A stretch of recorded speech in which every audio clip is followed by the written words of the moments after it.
उत्तराखंड की अगर बात करें तो उत्तराखंड में जिस तरह से प्रलय आया, सैलाब आया, उसकी भेंट कई लोग चढ़ गए, लेकिन आंकड़ा क्या है, कितने लोगों की मौत हुई है, अब तक देश के सामने वो नहीं आ पाया है। सूबे के सीएम और विधानसभा के स्पीकर के अनुसार जो आंकड़े सामने आए उसमें बड़ा अंतर है। आप देख सकते हैं गोविंद कुंजाल ने जो आंकड़ा दिया उनके मुताबिक कम से कम 10,000 लोगों की मौत हुई होगी, लेकिन विजय बहुगुणा का मानना है कि 3,000 लोगों की इस घटना में मौत हुई है। लेकिन आखिर सही आंकड़ा क्या है? अब यूनाइटेड नेशन की एक एजेंसी ने उत्तराखंड में 11,000 लोगों के लापता होने की रिपोर्ट पेश कर हड़कंप मचा दिया है, लेकिन इस नंबर ने उन 1,000 लोगों के चेहरे पर मायूसी ला दी है जो अपनों की तलाश में भटक रहे हैं और उनकी वापसी की उम्मीद संजोए हुए हैं।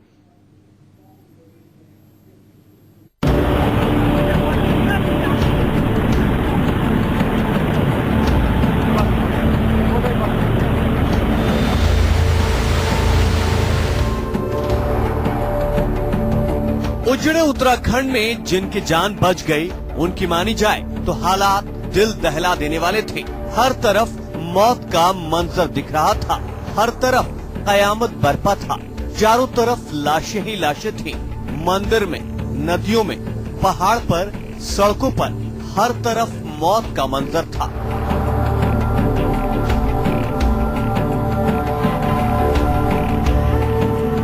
लेकिन सरकार है कि आंकड़ेबाजी में मशरूफ है।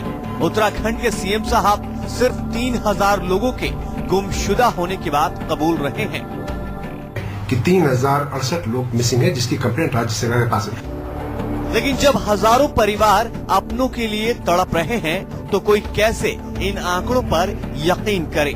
सरकारी आंकड़ा 1,000 लोगों की मौत और करीब 3,000 लोगों को गुमशुदा करार दे रहा है, लेकिन खुद सीएम, उनके मंत्रियों और उन्हीं की पार्टी के नेताओं ने जो नंबर गेम शुरू किया है वो चकरा देने वाला है।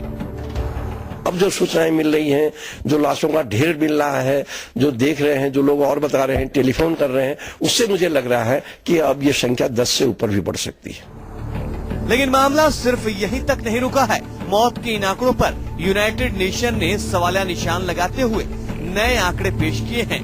संयुक्त राष्ट्र के मुताबिक लापता लोगों की तादाद 11,000 से ज्यादा हो सकती है। यकीन नहीं आया ना? लेकिन एक बार फिर सुन लीजिए, 11,000 लोग लापता हैं, यानी इनका कुछ अता पता नहीं है। उत्तराखंड विधानसभा के स्पीकर की जुबानी आप पहले ही सुन चुके हैं कि 10,000 लोगों की मौत की आशंका है, लेकिन सरकारी मशीनरी इसे कबूल करने से हिचकिचा रही है। कुछ एनजीओस ने काम किया है जिसके बारे में यूएन टीम ने भी जिक्र किया है कि हो सकता है कि 11,600 लोग मिसिंग है। जो कुछ भी है, ये फिगर काफी हद तक कंफ्यूजिंग है और पूरी जानकारी आने वाले कुछ दिनों में मिलनी चाहिए। सवाल ये उठता है कि आखिर कब्रिस्तान बने केदारनाथ में कितने लोग दफन हैं? मौत की घाटी की हकीकत क्या है? लोगों की आंखों देखी और सरकार के दावों में इतना बड़ा फासला क्यों है? और यूएन ने जो आंकड़े दिए हैं उसकी असलियत क्या है? पहाड़ों से आई सुनामी के वक्त जो लोग मौत की घाटी में मौजूद थे, जिन्होंने अलकनंदा, मंदाकिनी और भागीरथी के कहर को भोगा है, वो कहते हैं कि सब कुछ तबाह हो गया था, कुछ भी नहीं बचा। हजारों लोग मौत के सैलाब की भेंट चढ़ गए। जितने यात्री थे, जितने थे, सब फिसल के मतलब खाई में गिरते जा रहे थे। न कुछ खाने मिला, सबको चोटें गिरी, सब गिरते रहे, मरते रहे, लाशों के ऊपर चलते रहे सब। एक पानी नजर आ रहा है और लाशें ही लाशें नजर आ रही है और कुछ।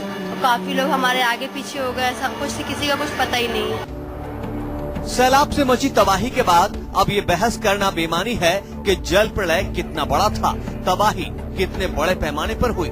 दरअसल सबसे बड़ी बहस इस बात पर होनी चाहिए कि आखिर सरकारी और गैर सरकारी स्तर पर मौत के आंकड़ों में इतना फर्क क्यों है? क्या सरकार मौत का आंकड़ा छिपा रही है? क्या मरने वालों की संख्या को कम करके बताया जा रहा है?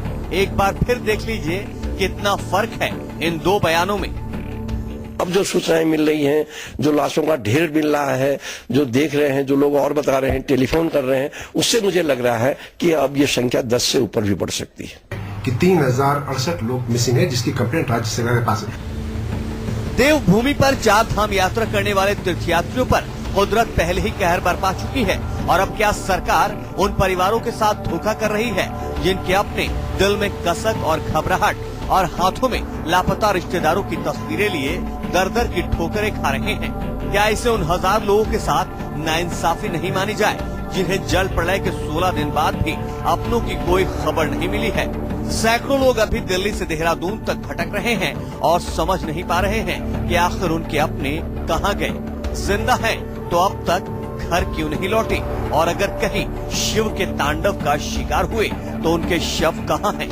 आखिर सरकार सच क्यों नहीं बताती है, और अगर वो सच नहीं बोल रही है तो फिर क्या छिपाने के लिए झूठ का सहारा ले रही है। Bureau report, news 24।